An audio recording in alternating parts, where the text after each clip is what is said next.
Ooh.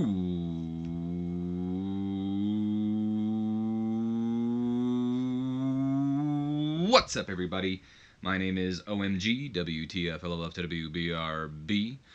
Welcome back to more Total Extreme Wrestling 2016. We are playing as the WWE in the year 2002, and we are in Season 2, and we're doing the brand era. WWE and WCW have been split. The war is over. We are in the brand era, and I believe this is the second week of the brand era. We're heading close to our first pay-per-view, which will be a WWE pay-per-view Backlash. We know Kurt Angle will challenge The Undertaker for the WWE Championship, but tonight we'll find out that The Undertaker really doesn't... He's not too concerned with Kurt Angle, I should say. As we saw last week, he's a little bit more focused on Vince McMahon, and tonight he has a message for Vince McMahon. Along with, we have a number one contendership for the tag team titles. The women's championship is on the line, but that's a pre-show match, so I don't even know why I mentioned that. And our main event, which will see Hulk Hogan battle Triple H. Triple H furious after what happened last week. Hogan costing him the number one contendership to the WWE Championship. And tonight, he's going to get some vengeance on the Hulkster. So let us stop wasting time and jump right into the show. So we open up with a 58 C-. This is on the pre-show. I figured, by the time I finished booking the whole show and I looked at the road agent report or whatever the hell it's called, I noticed that the only three superstars that weren't booked at all were, Trish Stratus, Victoria, and Ivory. So I was like, yeah, you know what? Let's throw them on the pre-show. So we threw them on the pre-show, and I decided, might as well make it a women's championship. If you've ever been to like live events, I almost said live action events, like this is like some Marvel Cinematic Universe thing. Avengers is coming out soon. I bet everyone's excited about that. I'm not gonna lie, my excitement has gone down a little bit the closer we get to it. I don't know why we're all of a sudden talking about Marvel. Anyway, so you ever go to like a live event, or even just, in pre-shows in general, sometimes, titles will be on the line and whatnot, so I figured why the hell not? It'll be fun, it'll give Trish, more experience in defending her championship, and it'll help Victoria out a little bit, and putting her in the ring with two, I don't want to say veterans, but two more experienced workers will help boost her up. Not that she really needs help in the in-ring department, it's more her popularity that needs help right now. Either way, though, this is originally kind of just going to be a one-on-one match. Trish Stratus set to defend her women's championship against the young upstart Victoria. But before the match can get underway, Ivory comes out, and, she's irritated, she's frustrated. Victoria, who's never wrestled a day in her life in the WWE, she's had jobber matches, but this is kind of like, I guess, her debut or whatever. But, here she is in her debut getting a women's championship match. And Ivory's been here forever, and she just gets overlooked once again, but not going to happen. She's demanding to be inserted into this match. Trish Stratus, of course, being the fighting champion, she'll take the challenge. So there we go. Our excuse for the triple threat match that we really didn't need anyway, but I thought it'd be fun to add on there. So a 58 C- rating for Ivory adding herself to the match. We then jump into the triple threat match, which gets a 50 D+ rating. And a terrible pre-show matchup here. Trish Stratus going over Victoria and Ivory in 12 minutes, 54 seconds by defeating Ivory with the Stratus faction, making her first defense of the Women's Championship. Not the best first defense, I guess, but, everyone's got to start somewhere. In terms of in-ring work, the Women's Champion, of course, Trish Stratus, was head and shoulders above everybody else, so she is definitely our best female wrestler. Surprise, surprise. Victoria was the weak link. She definitely is lacking in the popularity region. She's kind of in the teens area right now, I think. So there's definitely promise there, as you can clearly see. She's performing above her popularity range, so we just got to get her up in the popularity, and she'll be good for the women's division as well. The only downside is she hates us, and there's no way around that, unfortunately. So. Yikes. Victoria, she had an in-ring performance of a 23. Trish Stratus with a 61. So I'm not exactly sure what Trish's popularity level is. I'd be curious to look at that. I don't know if any of you guys watch Brendan Plays. He's a much bigger YouTuber than me. And he's been playing Total Extreme Wrestling, so I feel like a lot of people might know who he is. But one of the things I picked up from him, and you might noticed it, so don't call me out for it. I'm clearly admitting that I've picked this up from him. I never really thought to look at this, but how much the popularity affects their in-ring performances and stuff like that. So it's kind of interesting to look at like someone like Trish Stratus, for instance, see where her popularity is, and see how much she performs above it or how much she performs below it, or if she just kind of staggers where her popularity stays at. So anyway, Ivory with an in-ring performance of a 49. I'm going to take a quick swig of this Monster Energy drink here. Sponsored, not sponsored. Don't sue me. And let's go ahead and start this show. We've taken enough of our time on the pre-show here. Before we move on, though, Ivory and Trish Stratus are both improving on their performance, so that's good. Would be nice to hear Victoria would have been improved, but that's okay. So moving on, we kind of just hype up the show, you know, maybe a video package plays, or, you know, just the not get the far, dish to my generation to take you far, you know, something, I don't know, the music, and the fireworks go off, JR and King are doing there. Welcome everyone to Monday Night Raw. Tonight we got one hell of a show for you. The Undertaker has a message for Vince McMahon. And Hulk Hogan will go one-on-one against the Game, Triple H, in Hogan's first match on Monday Night Raw in so-and-so amount of years. That's my JR screaming over 18,007 people in the the Colorado Pepsi Center. There you go. So just kind of hyping up what we will see tonight. We then go into our opening segment, which sees Eric Bischoff. He's standing in the middle of the ring. We've got security guards kind of standing in between the ring and like the entryway, so you kind of like got them barricaded. That way, you know, no one gets in, no one gets out, pretty much, without, you know, them moving out of the way. God, I got hiccups, damn it. Hate when that happens. Anyway, security standing in the way. No one gets in, no one gets out without their approval, or I guess Eric Bischoff's approval, the general manager of Monday Night Raw, who is standing in the middle of the ring. He's got a mic in his hand, and he goes, "Ladies and gentlemen, welcome to Monday Night Raw." Man, that feels good. Now, you don't need to adjust your TV screens. Last week wasn't a dream, and I promise you're not in the Matrix. This is real, ladies and gentlemen. Eric Bischoff will be here every Monday on your TV screens. Right here on Monday Night Raw. But I'm not out here to talk about me. I'm actually out here to introduce a good friend of mine. Ladies and gentlemen, making his official debut as a member of the Raw roster, Goldberg.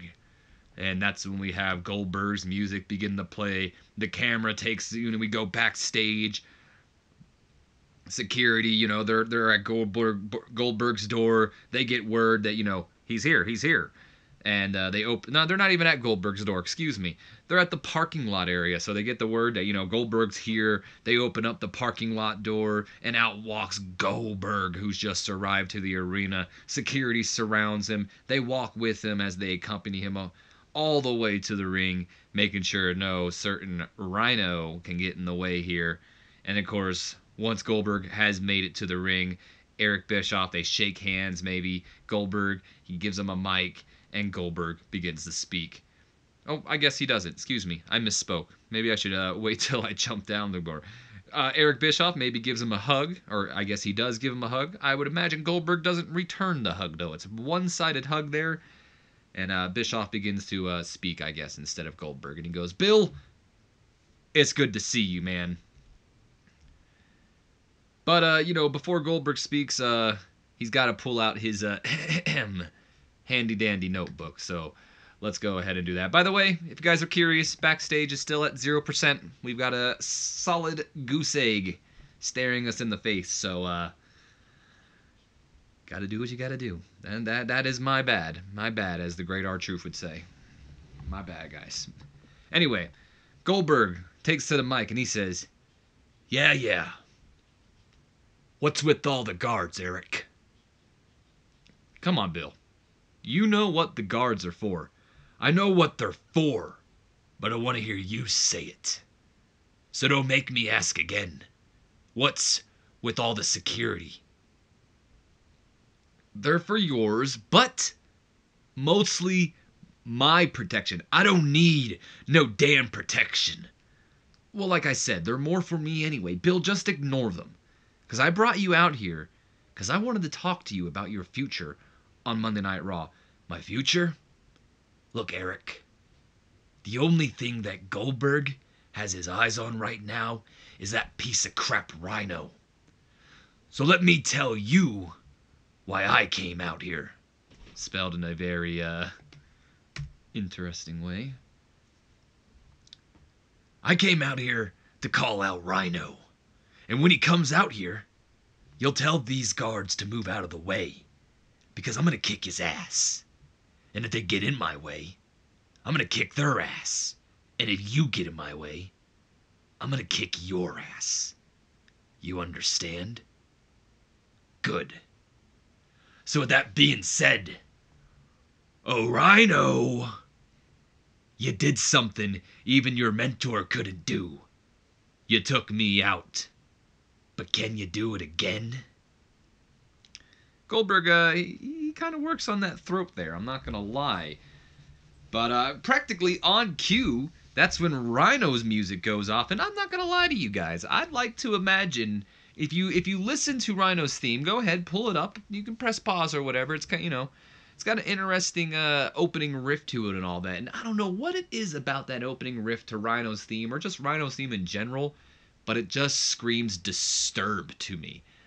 I just feel like Disturbed would do a cover of Rhino's theme, or they would, they would make a theme for Rhino or something. And it's kind of interesting because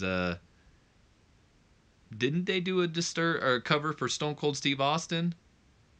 I might be confusing it. I believe it was Disturbed though. It wasn't the best Stone Cold Steve Austin cover, but yeah, or theme I guess, not really cover. But anyway, I'd like to imagine that Rhino's has some new theme music, and it's he comes out to some Disturbed, I don't know. You guys let me know what you think of that. Anyway, though, Rhino's music comes out, and he doesn't come out in his singlet or his gear. And he comes out in street clothes. He's not really ready to fight, but I mean, I guess he could fight. I mean, he is a brawler. Anyway, he comes out in street clothes, and he has a mic of his own, and he begins to speak himself, and he goes, "Oh, did little baby Billy get a boo-boo? Cry me a river, Bill. And Eric, if you think for 1 second that these rent-a-cops are gonna stop me, then I guess you must have missed the beatdown I put on your buddy there last week." I gotta take a drink real quick, guys. That Goldberg voice kind of killed me. Whew. Almost struggled getting through Rhino's promo there. Are you gonna stand up there and talk? Are you gonna come down here and fight? No, I'm gonna talk. Because you see, Billy boy, we're doing this on my terms, not yours. Oh, God. And here I thought that you may actually be man enough to face me head on. But with that one sentence, you said it all. You're just like the rest, Rhino. You're all talk and no action. You got no problem attacking me when I'm off guard.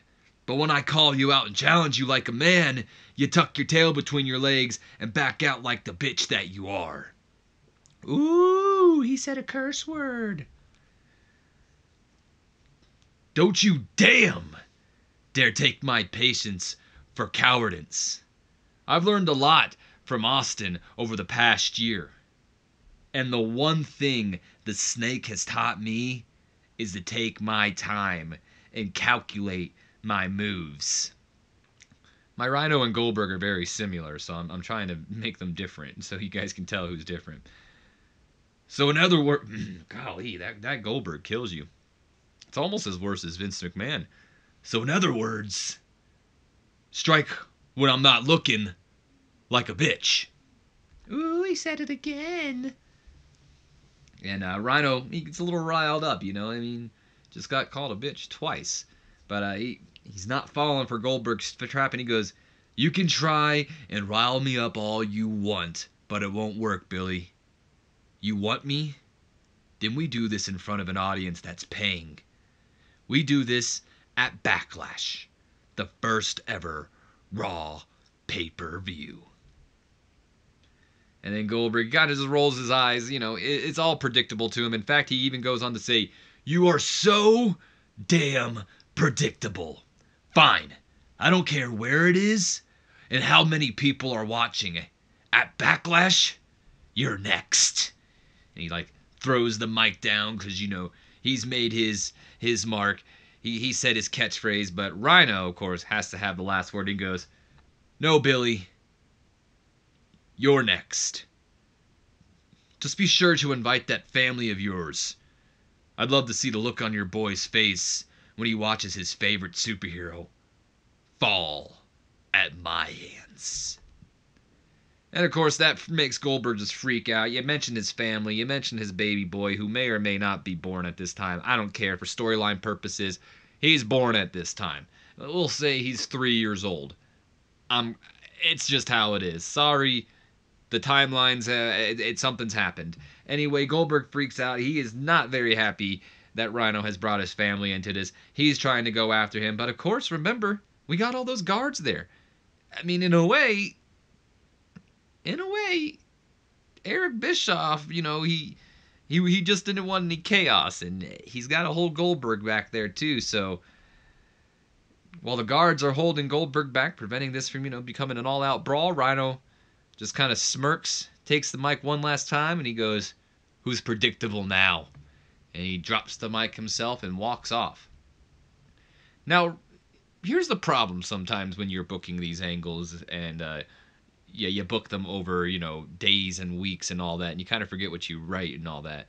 I just remembered that I wanted to do a follow-up angle with Eric Bischoff and Goldberg later on, with Goldberg kind of confronting Eric for having the guards hold him back. But I completely forgot to do that. So if I don't do that in the next week's Raw, or maybe at like maybe a little, you know, last week on Monday Night Raw or something thing, that happened. Just so you know, that happened too. Apparently Goldberg was terrible with no script to follow. His dialogue was a mess. Thanks, Goldberg. I blame Eric. He's the one who wanted to go off script. And he was very underwhelming. Thanks, Bischoff. Rhino did his job, though. He went out there and he just did his job. This did get the crowd hotter, though, so nonetheless, the crowd was still into this. They're like, "I'm ready to see Goldberg and Rhino fight." But Goldberg was stumbling over his words and, what's with the security, you know? All right, anyway, let's move on. 81 solid B to open up the show. That's not too shabby. 69 C+. I figured we'd give Howard Finkel a shot at being a backstage announcer because he's not doing anything else. So anyway, ladies and gentlemen, joining me at this time, Bradshaw and Albert. Last week, you two were opponents looking for a... this voice. Looking for a future opportunity at the Intercontinental Championship. But Bradshaw, your former partner in the APA, Ron Simmons, formerly known as Farouk, jumped you both, along with a newcomer who we found out is named Rodney Mack. Now, you two find yourself as partners tonight as you two face Simmons and Rodney Mack in tag action next. But with just a week removed from fighting each other, will you two be able to coexist as partners, especially with someone who knows you as well as Ron Simmons does? It's a lot of air to a Howard Finkel voice, and it kind of sounds more like a genius. Anyway, Bradshaw responds by saying, "Well, that's the beauty in being in a tag team. Ron may know a lot about me, but I damn near know everything about him as well. And while Albert may have been my opponent last week, he's my partner tonight, and a damn good one at that. I've got nothing but respect for this guy, and I'm not worried about teaming with him. Not one bit. Last week, Ron and this Rodney Mack guy, Hold on, I gotta pull out my handy-dandy notebook. Got really southern there for some reason. I don't know why. Then this Rodney Mack guy screwed Albert and myself out of a championship opportunity. So tonight, they're going to get to what's coming to them. And he slaps Albert on the chest and he goes, let's go kick some ass. And got a tag team match to open up the night as we get this Rise of the Nation. I don't really want to call them the Nation or the New Nation or something. So you guys maybe can think of some names for me. That'd be awesome. You know, think of a tag team stable name for the stable of Ron Simmons, Rodney Mack, Jazz, and Jacqueline. You know, if you guys can think of something. And you know, let's keep it classy, guys.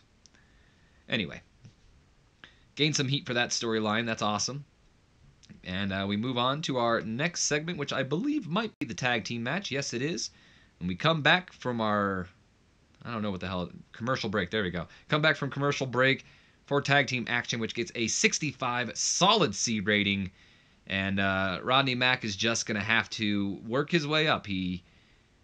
He's definitely in the teens area as well. He might not even be in the teens. He might be like 10 popularity or something. So if that's the case, he performs about 10 over his popularity. That's not too shabby. We get him a little popular, it'll work out for him. So a 65 solid C rating here in a poor matchup. Ron Simmons and Rodney Mack go over Bradshaw and Albert in 10 minutes, 13 seconds after Simmons defeats Bradshaw with the Dominator. After Jackie provided a little bit of a distraction. Maybe pulled on Bradshaw's hair or something. I don't know. And he's distracted with Jackie, who's kind of a badass herself. And he gets hit with the Dominator. 1, 2, 3. They get the win. I'd love to have given Rodney Mack this win because it would have boosted his popularity up a little more, especially if he got the pinfall.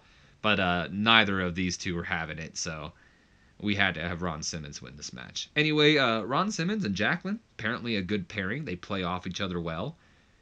That's awesome. The crowd, not thrilled with seeing Rodney Mack wrestle. They'll grow into it. They didn't like Daphne at first. Now they love her. Although I do remember doing a little work on Daphne, so. Jazz did some good work ringside as well. She was there to get a little popularity, some eyes on her. The announcing definitely helped this match, as they normally do. Albert with an in-ring performance of a 77. He was the best in this matchup. Albert, in my opinion, is a definite solid mid-card and possible main eventer in the future if we can get his popularity up there. He performs just about where he's at, I think, though. Bradshaw with an in-ring performance of a 69. Rodney Mack with a 20. And Ron Simmons with a 67. Gained some heat for the feud as well. We then jump into the next segment, which gets a 55 C-. After the match, Simmons and Co., of course, you know, like I said, I don't want to call them the New Nation or something, so Simmons and Co. right now, they stand in the ring side by side as Ron Simmons takes to the mic and he goes, "Don't call it a fluke. Tonight is only the beginning. And as you'll see in the coming weeks, the coming months, and the coming years, that we will no longer let the McMahon family hold us back. We won't let our past hold us back. I'm damn proud to be the first black world champion, and I won't let it be a race because it didn't happen in Vince McMahon's house. I'm tired of watching beautiful ladies like Jackie and Jazz get overlooked because they're not Vince McMahon's type. And who gives a damn if my man Mac has made mistakes in the past? The past is the past, and Rodney Mack is looking to keep it in the past. Vince McMahon has sins to answer for, and The Undertaker isn't the only one looking to make him pay." But, yeah, you guys wouldn't expect Lita, of all people, to interrupt Ron Simmons as her music goes off, and out comes the former WWE Women's Champion alongside the newcomer, which we saw debut last week against her. Lou Fisto put up in, I don't think it was last week. Maybe it was. I don't know. She concussed her, though. But anyway, it was, you know, Lou Fisto, everybody. And Lita comes out and she goes, "Hey, Ron, look, I'm not out here to disrespect, but last week your girls disrespected me and my girl. So let me pull up my handy-dandy notepad real quick," which is amazing, by the way. I went a little too far, and you got a preview of a Raven promo. "Me and my girl Lufisto. So I'm out here to find out if you guys are all talk, or if your girls are ready to fight just as much as you two. What do you say, Jackie? You want to fight me one-on-one?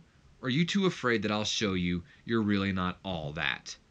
And then Jackie rips the mic away from Ron Simmons, and she goes, well, first of all, I can talk for myself, but if you want to scrap, then come out here and we can get real ugly, Miss Thang.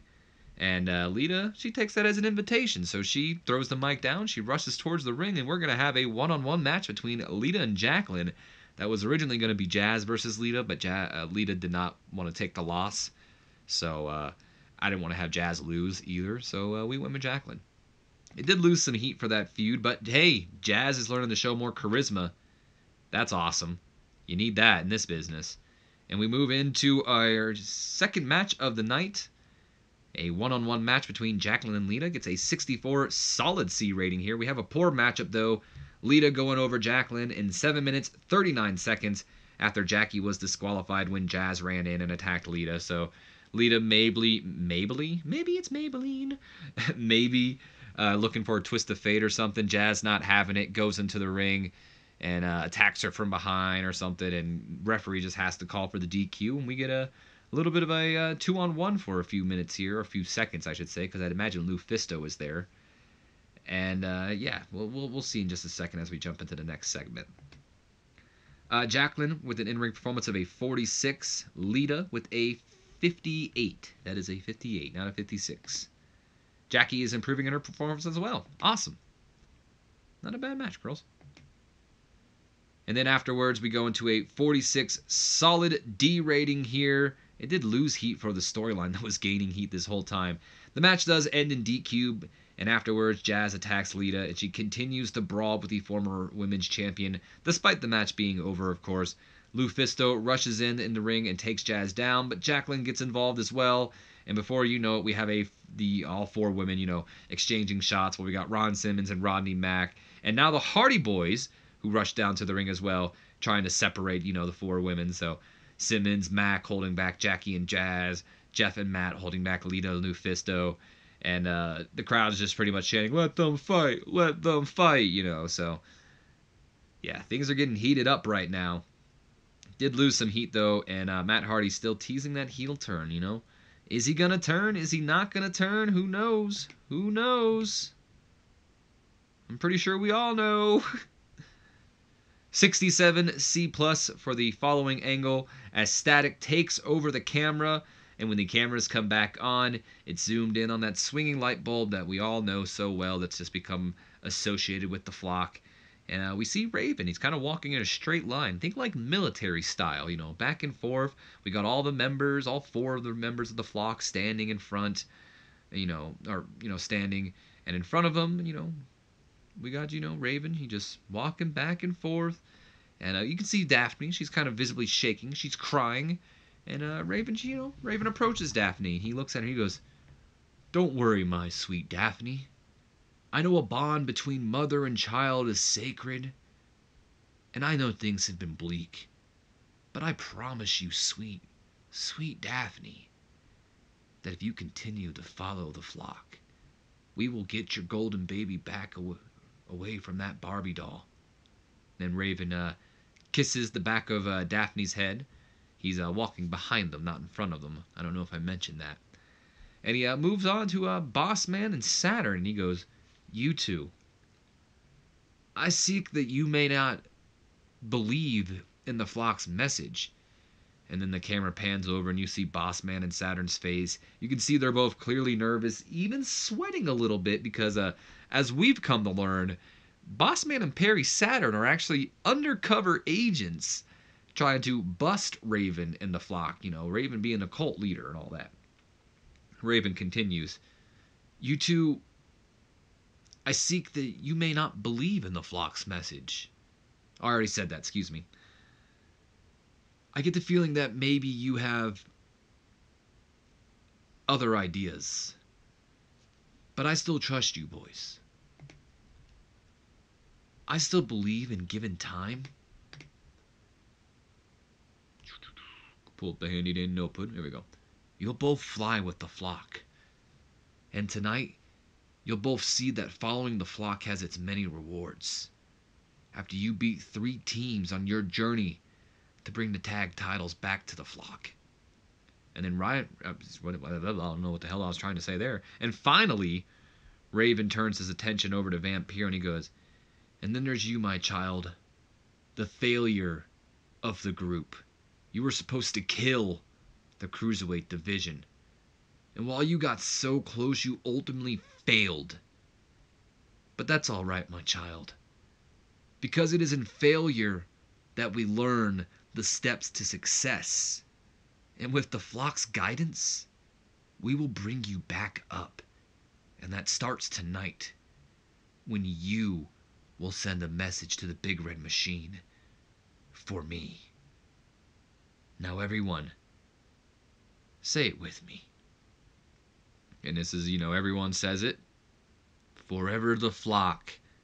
The camera gets really close to Raven as he whispers, and forevermore. So some creepy things going on in the Raven flock over there. Or I don't know what you want to call it. Either way, things are getting a little dark. Did get the crowd hotter. I like that. The Boss Man face turn, not getting a good reaction because they're like, Boss Man's kind of a dick. It did gain some heat for the Operation Flock storyline, though, so that's good. No worker improvements, though. Yes, let's move on. Nothing here. We then move on to a 72 B- as backstage, Matt and Jeff Hardy stand by the doctor's office, while Lita, of course, is getting checked up after the brawl from earlier. And she exits the office. Matt just begins to bombard her with questions. How are you feeling? Are you injured or anything? And then, of course, when she finds out she's okay, he goes, what were you thinking? Look, I get that after last week, you felt disrespected. Excuse me.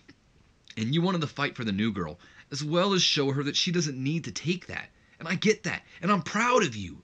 But don't you think you could have waited a little bit? I mean, they injured you last week. We're blaming the injury on Jackie and Jazz, not Lufisto. And they could have injured you again. And then that's when RVD and Sabu come walking in. And, RVD and, I guess mostly RVD. Sabu is just kind of, RVD's pal. But Van Dam and Jeff have kind of formed a little bit of a bond lately that we've seen Matt become a little jealous of. And RVD walks up and he says, hey, what's up, guys? We just wanted to come up and check on, Lita, I know it's not our place, but... And Matt, pretty furious here, interrupts and he goes, you're damn right it's not your place. What's your deal, man? My deal? You tried to steal my brother and make him your partner. And now you're over here acting all nice and checking on my girlfriend? Like we don't have a damn match later on tonight? Let me pull out my handy-dandy notepad and show you how it, I don't know where I was going with that. But RVD goes, look, dude, I'm not trying to take anything from you. I think you're reading way too much into this. Maybe I am, or maybe you're just a manipulative jackass who thinks he can take over my life. But I'm not going to let you, Rob Van Dam. Let's get out of here, guys. And Matt storms away, and he grabs Lita's arm at the same time, and he kind of pulls her with her, a little aggressively. And Jeff, he looks over at Rob, and he just, says, sorry, man. And he wishes, he says, best of luck tonight, and he walks off, because that's his brother. And either way, there's a 4-man tag team match later on tonight. Winner will be the #1 contender to the Dudley Boys Tag Team Championships. Gain some heat to the real Team Extreme storyline we got going on here. And we go on to a solid 80 rated B as in the back parking lot we hear the motorcycle engines revving, and the Reaper Rider has arrived. The Undertaker rides through the arena, and we just see him kind of ride by the camera as he enters the arena, still on his bike. And The Undertaker is next. He is also getting better at his gimmick, which I believe he's pretty good at already, so that's awesome. So I'm going to take a quick drink of my Monster, because The Undertaker's voice kind of works on me a little bit here. Before we do that, we just kind of got a Mark Jindrak hype video package, as he's going to be returning, or I guess debuting, or whatever you want, and kind of coming with a new character. And I have no problem kind of, showing you guys this. He's going to be kind of becoming a narcissist character. So, think of like, Lex Luger and all that, or Chris Masters. And yeah, I think Jindrak can pull it off. I think it'll be a lot of fun. So he's kind of my pet project of the year. Speaking of that, I mentioned before, and this is kind of maybe another thing I'm stealing from Brendan Plays in a way. But over on the IWC series, we're kind of doing a thing where you guys give me like owner goals or some, subscriber goals and all that, and I try to achieve them. Maybe we can do something like that on Invasion too, or maybe I turn owner goals back on, since now it's not really focused on the one major storyline. I mean, I still have some things I want to do, but like for instance, get Mark Jindrak to a certain popularity or something like that, or like I said, we can turn the owner goals back on and see what Linda McMahon has in store for us. See what wild and crazy things has there. Let me know what you guys think. Should we turn owner goals back on, or would you guys like to come up with your own, or maybe we do both? Anyway, Mark Jindrak just hyping the eventual return for him. And then we got The Undertaker, 72 B- rating here. I bet Eric Angle really didn't help this out. The lights go on as the instrumental to Metallica's From Whom the Bell Tolls, because I don't imagine the lyrics play all the time. I'd imagine, the lyrics would be more of a special occasion thing. But The Undertaker's theme now would be kind of more like the instrumental to, From Whom the Bell Tolls now. Anyway, out comes The Undertaker riding down on his motorcycle. We got the flames erupting behind him as he rides, by kind of like Ghost Rider style. I don't know how we would do it, but do it. Make it happen. That's the glory of Total Extreme Wrestling. He parks, he gets in the ring, and he takes to the mic and he goes, "The Reaper rides into Monday Night Raw with a message for one Vincent Kennedy McMahon. You made a deal." Oh, that was horrible. "You made a deal with the devil himself. You wanted WCW dead. So you brought the dead man back to life. And in return, we demanded a soul. You gave us WCWs, and then you ripped it out from the devil's hands. But you made a deal, McMahon, a soul for a soul. And since you took WCW from us, now I must drag you down to hell to the devil himself, so you can answer for all your sins. You can run. You can hide. But sooner or later, the Reaper will ride on by with his scythe, and when I catch you, it's a one-way trip to the pits of hell." And Taker, he might have more to say. I don't know. He's got a message to say to Vince McMahon. He pretty much got it fully across there.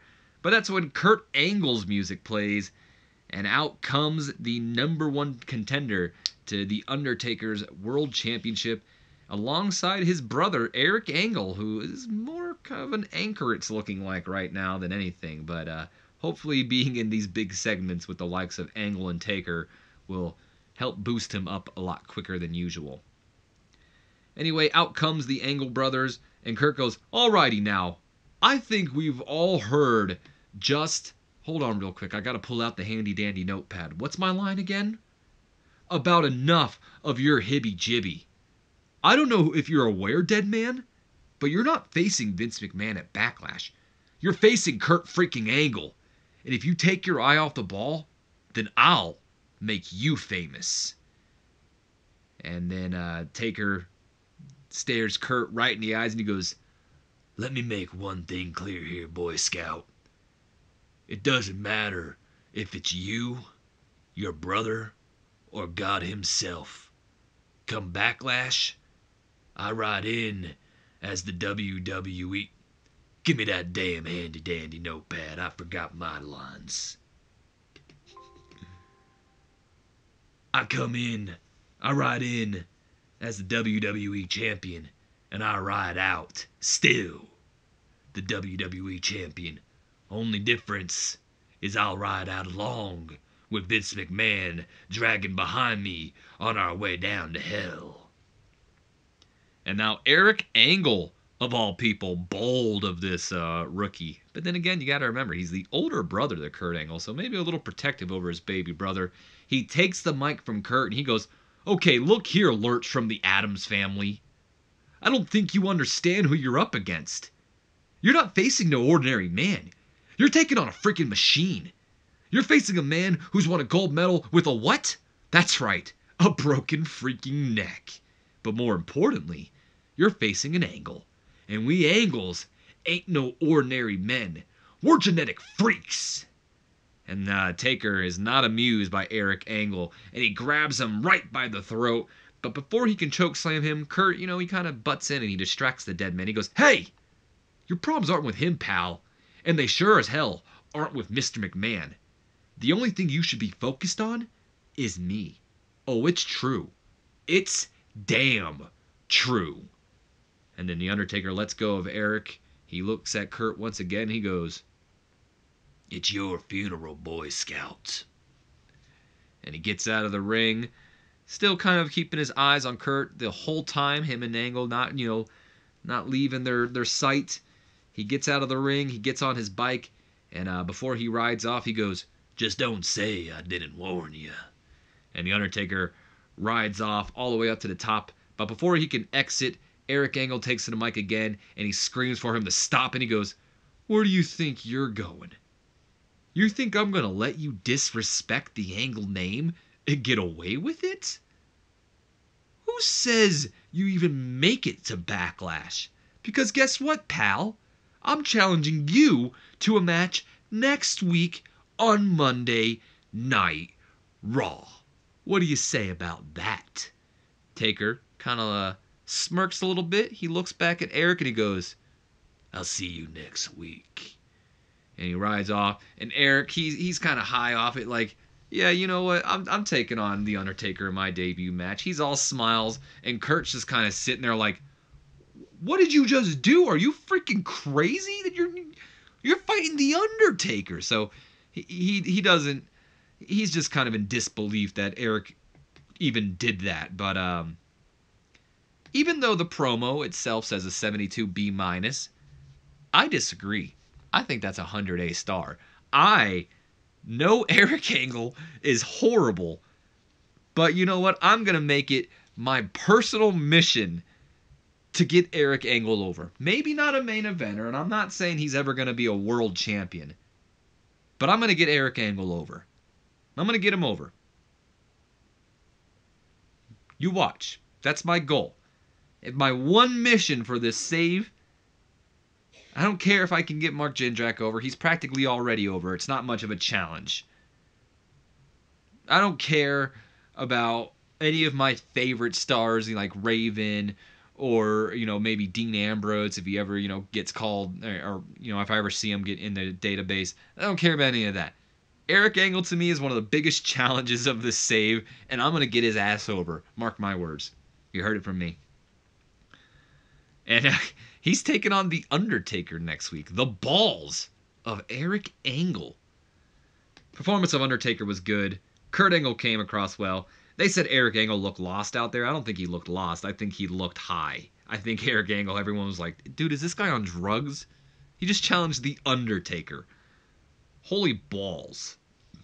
The downfall of the Dead Man storyline did lose its heat, but we'll gain it back easily. And that's a long storyline anyway. At the end of the day, the one thing that really matters is the brotherly love storyline gained some heat, so that's good. Moving on, we got a 81 solid B as once again we hype up that Hogan will take on Triple H in our main event tonight. But coming up next, Vampiro takes on the WWE Intercontinental Champion, Kane. Just after we saw his brother, The Undertaker, too. Isn't that ironic? Isn't it ironic? We then jump into the match, which gets a 76 B- rating. First time in the match between these two. We have a decent matchup here. Kane going over Vampiro at 9 minutes 43 seconds after Vampiro was disqualified when Raven ran in and attacked. So, kind of similar to the Jazz Lita match in a way, now that I think about it. But it works with the storyline. So, you got Vampiro trying to really hold his own against Kane in this match, I'd imagine. But really, Kane just overpowering him. And at one point, grabs Vampiro by the throat, looking for the choke slam. And I'd imagine Raven is carrying a cane now, maybe like his days in Serotonin, in his TNA days. And he slides it to the ring and he takes that cane and he smacks it right across the back of the legs of Kane. But we'll get to that in a second because we'll jump into that when we get to the next segment. But keep that in mind, guys. Vampiro with an in-ring performance of a 63, Kane with an 80, and the Operation Flock storyline advanced. I guess Kane's involved in that? 76 B- for the match. We then move into the segment, which gets a 72 B-, as Kane lifts Vampiro up in the air for the choke slam.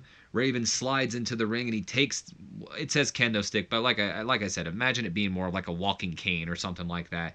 And he takes it right across the back of Kane's legs, taking the monster down to his knees. And as the referee calls for the bell for the disqualification, Raven once again takes that cane and he strikes. I'm going to call it a kendo stick for the time being because maybe that's why I put kendo stick instead of cane. He takes the kendo stick and he strikes Kane with it. But, this time it's right across, Kane's face. And, well, luckily for him, he's got a mask that protects his damn face. So it didn't really hurt all that much, The intention was, crack him right across like the nose and all that. But he's got a protective mask. Maybe not the smartest idea by Raven because it more just kind of stuns Kane, if anything. And he grabs Raven right by the throat. And it more just pisses him off when you really think about it. And now he's got Raven by the throat, looking to choke slam his contender.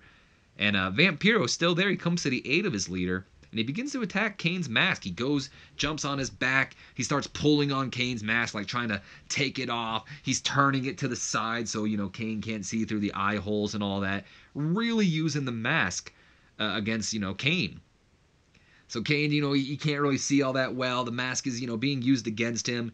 And finally, he just, he still's got Raven by the throat. He just throws Raven back. Maybe, he quickly stands up to his feet and he grabs Vampiro by the throat and he just choke slams him down super quick. He's pissed. He's furious right now. So just monsters up, choke slams Vampiro the second he gets back up before turning his attention towards Raven, who has already slid out of the ring. Once Kane threw him back, Raven saw the writing on the wall and, this is not my moment to strike. He slid out of the ring. Vampiro got choke slammed. And the segment ends with Kane, of course, setting the fire off while Raven, just looks on and Vampiro just lays in the ring unconscious pretty much. So, yeah. Kind of backfired on them there, but I like where this feud's heading. And that mask, it's definitely going to be like a symbol for this feud. We then move on to an 84 B+ rating here. Come on, Hogan. How do you invent a new catchphrase? You're like a star already. Anyway, 84 B. It lost heat. Come on, guys. I blame Coach, even though he wasn't rated. And anyway, Jonathan Coachman, he's backstage with Hulk Hogan. And ladies and gentlemen, Hulk Hogan. Hogan enters a shot. Coach continues to say, Hulk, it's been a back and forth couple weeks between yourself and the Clique, but more primarily Triple H. And tonight, for the first time since WrestleMania, you get the opportunity to step in the ring with the game. And before we do this Hulk Hogan voice, I'm definitely going to need a drink. If Goldberg and The Undertaker mess with me, you damn right, Hulk Hogan going to be messing with this voice. Okay, here we go. 1 second. Gotta catch my breath. The drink took a lot more breath out of me than you would think for some reason. But this time, without the help of his Clique buddies. And let me tell you something, brother. The Hulkster may not be entirely innocent in this situation. And the Hulkster knows two wrongs don't make a right. But for years, I was used by those two lounge lizards, Scott Hall and Kevin Nash. Just for the hope to take over WCW or the WWE with their buddies Hunter Hearst Helmsley and Shawn Michaels. But they didn't count on the Hulkster to rise again. They didn't count on all the Hulkamaniacs who have grown up to still remember. They didn't count on all the new Hulkamaniacs hoping and praying that one day, that Hulk Hogan would walk away from Hollywood and come home. Well, let me tell you something, Hulkamaniacs. Not only is Hulk Hogan home in the WWE, Hulk Hogan is back and won't stand to the side and let evil take over. So what you gonna do, Click? What you gonna do, Triple H? When tonight, Hulk Hogan and all his Hulkamaniacs return to Monday Night Raw and run wild all over you. Oh my god, dude. Hulk Hogan's voice isn't that bad, but trying to keep a straight face while doing his voice is actually kind of hard. We can get rid of this now. We're done. So just a little pre-promo. Hulk Hogan kind of, cutting that classic Hogan promo. It's his first match back on Raw, so we got to get that first promo back.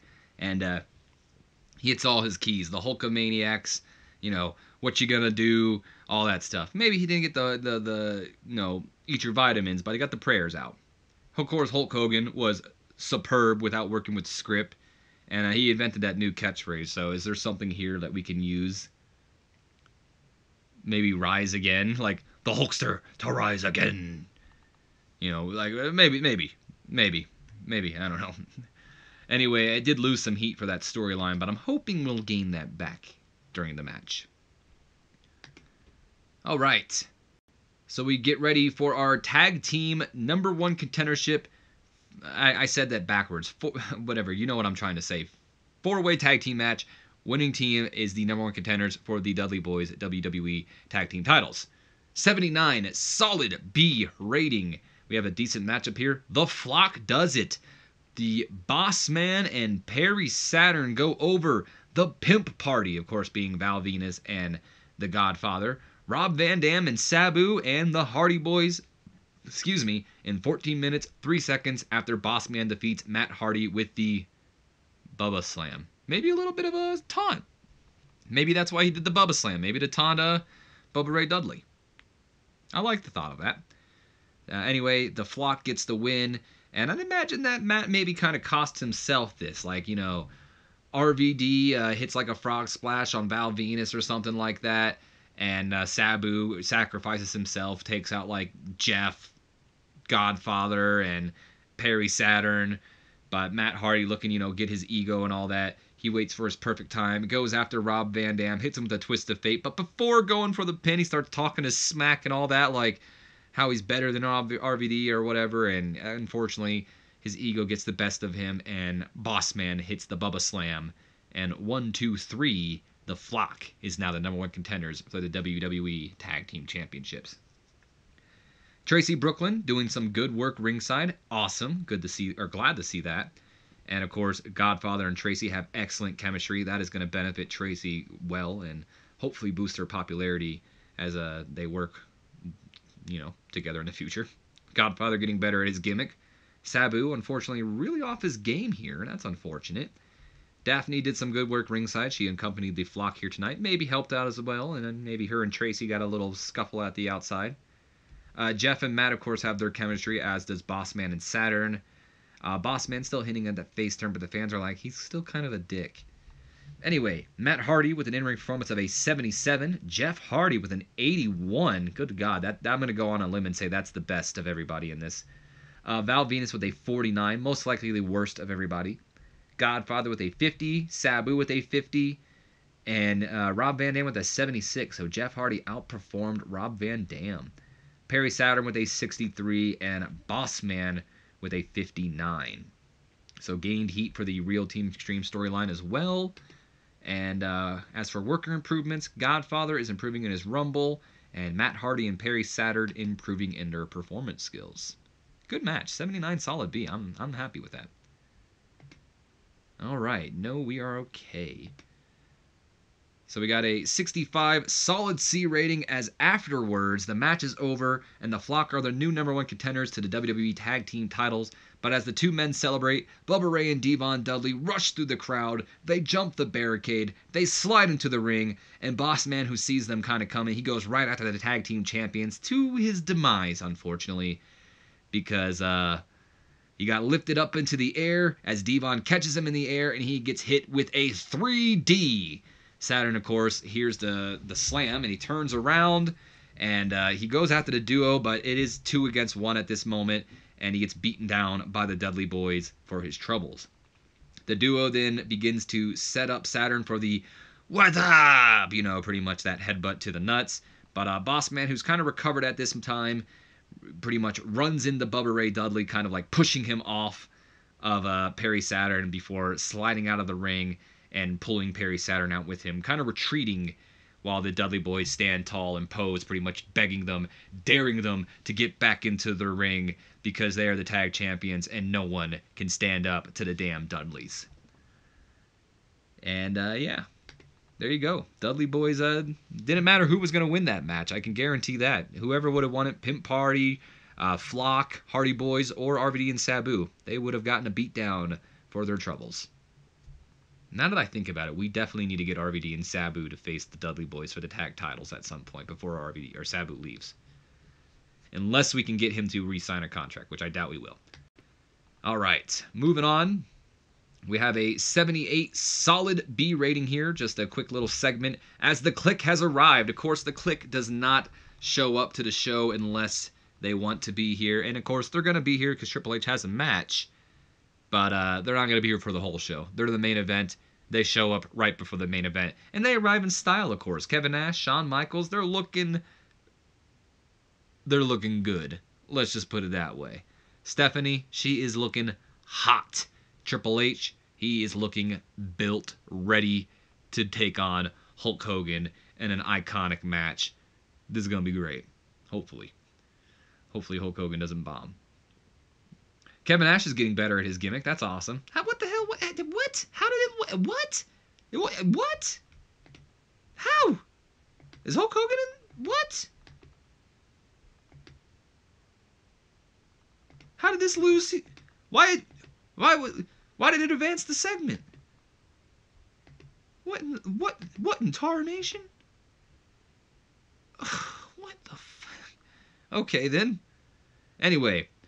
Time for the main event. Oh, no, I'm wrong. Sorry. That scared me. I was like, huh? How? 53 C- before we get to the main event.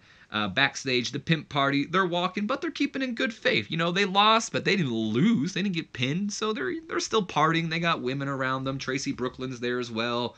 And they're all smiles. They're still trying to have a good time. And they pass by Molly Holly, of all people, who just doesn't quite understand why they're happy. And, you know, I mean, they lost. Doesn't matter who lost. They lost too. And she makes it quite known that she doesn't understand, their stupidity. So she steps up and she goes, I don't know why you two goons are back here celebrating like you've won something. Maybe if you had a manager with some brains instead of just big boobs, then maybe you two would actually be taken seriously. Of course, that being a shot at Miss Brooklyn here. Tracy's not going to have it. She goes to jump at Molly. Godfather kind of steps in the way like, hey, you know, easy. We don't need none of this. And he kind of steps up to Molly himself and he goes, hey there now. Come on. No need for those kind of words, okay? Look here, mama. The Pimp Party has plenty of room for female members. And we'd love for you to help guide us to victory. Come on, we can work this out. Let's get a business relationship going or something. You know what I mean? And then a pop! Molly Holly just slaps Godfather right across the face.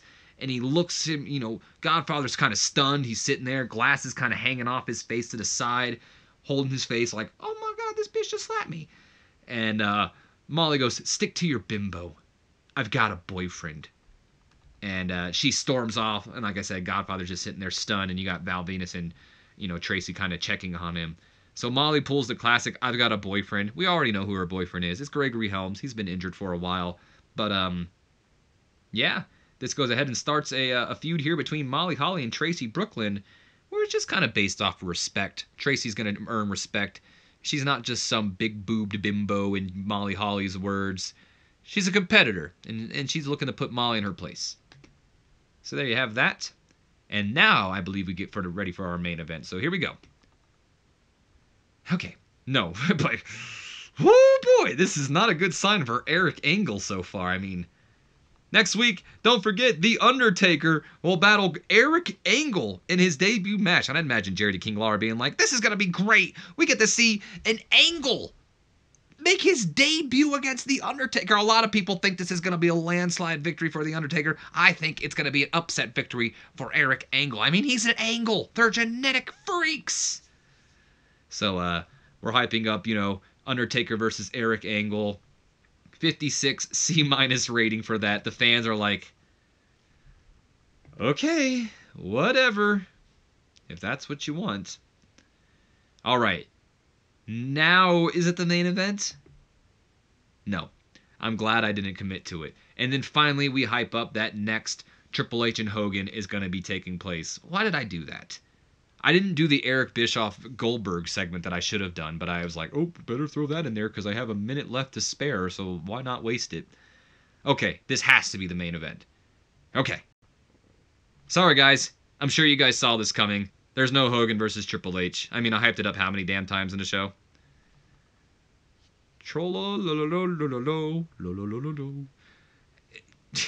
Anyway, Hulk Hogan's music begins to play, and there's no Jimi Hendrix or nothing. I am a real American. You know that's what's playing. Out comes the Hulkster. He's got the iconic yellow and red on, his McDonald's colors, and he's making his way down to the ring. The Hulkamaniacs are going wild as he's making his way down to the ring. But who comes rushing down? Shawn Michaels, HB Shizzle, rushes down to the ring, and he decks Hulk Hogan from behind, pretty much jumping him from behind and getting on top of the icon before just raining fist down across the forehead of Hulk Hogan. Referees and road agents, they rush down to the aid, and they're trying to pull HBK off of the Hulkster. Of course, Michaels is fighting back. He's kicking at Hogan as he's, fighting back, trying to get as much shots in as he can on Hulk Hogan. And, of course, as all the referees and the road agents are distracted with Michaels, Kevin Nash comes walking out from the side. So you guys know the entryway? They have that, little area in between the entryway where, the losers, walk off the crowd. It's, between the crowd. I think you guys get the gist. Kevin Nash walks off to that side area, and Hogan, who's, crawling away, trying to get himself back up. And Nash just, he's got a chain wrapped around his fist, and he just begins to pound Hogan in the head, just beating him down with this chain right across his fist as I looked to try to figure out where the hell I was. Okay, hold on. There we go. He's punching Hulk Hogan. He opens up, a gash across his head, so Hogan's bleeding. He's got blood going down his face. And then, of course, Kevin Nash is he's stopped by, backstage personnel. So we got all these, road agents, referees, probably some wrestlers now as well, standing between Shawn Michaels and Kevin Nash, just, separating them from Hulk Hogan as a bloodied Hulk Hogan is being assisted to the back by EMTs, by the paramedics. And as, the paramedics are holding Hogan up, helping him get to the back, that is when finally Triple H comes out and he decks Hulk Hogan right across the face with his trusty sledgehammer and knocking down the icon. The EMTs, of course, fall down with Hulk Hogan because, Hogan's a lot bigger than this guy, so he's completely unconscious. He gets KO'd by the sledgehammer. Nash and Michaels use, the whole distraction of Triple H now being out there to pretty much get the hell out of there. They flee through the crowd. They're not having any of it. Triple H and Stephanie, they rush through the back. They're not having any of it. All the wrestlers, everybody there is just checking on Hulk Hogan, who's pretty much unconscious. And, he could be dead. He just got decked with a sledgehammer. And the Clique is fleeing the scene of the crime. Monday Night Raw ends with a bloodied Hulk Hogan and pretty much everybody out there checking on him from, basic jobbers to Vince McMahon himself. So, pretty dark way to end off the show. We were supposed to have a historical match, but that's not happening. Shawn Michaels is getting better at his gimmick, but that's all to really be said about that. 83B+ to end off Monday Night Raw. We end the show. We get ourselves, there we go, a 78 solid B rating here, and we use Rodney Mack far too much for the show, and we lost popularity in 18 regions. Is this the start of the downfall, you guys? Is the draft going to be the beginning of the end?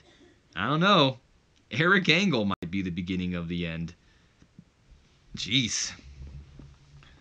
Okay, let's see how long this takes. I'll start doing my outro here, but if it stays along, I kind of want to check to see if Eric Angle and Rodney Mack's popularity, and even Jazz, has been affected. But anyway, if you guys have enjoyed this video, do me a favor, leave me a comment, like, subscribe if you haven't done already. And look at that. Look at that. Never mind. We'll wait. We'll wait. Oh, look at that. John Cena, apparently the best young prospect in wrestling today. Good thing he's under contract with us. Okay, so Dustin Rhodes, a.k.a. Goldust, he's joined the WWE, so that's awesome for us. He's now with us, which is interesting because he actually just recently left WWE as of this recording.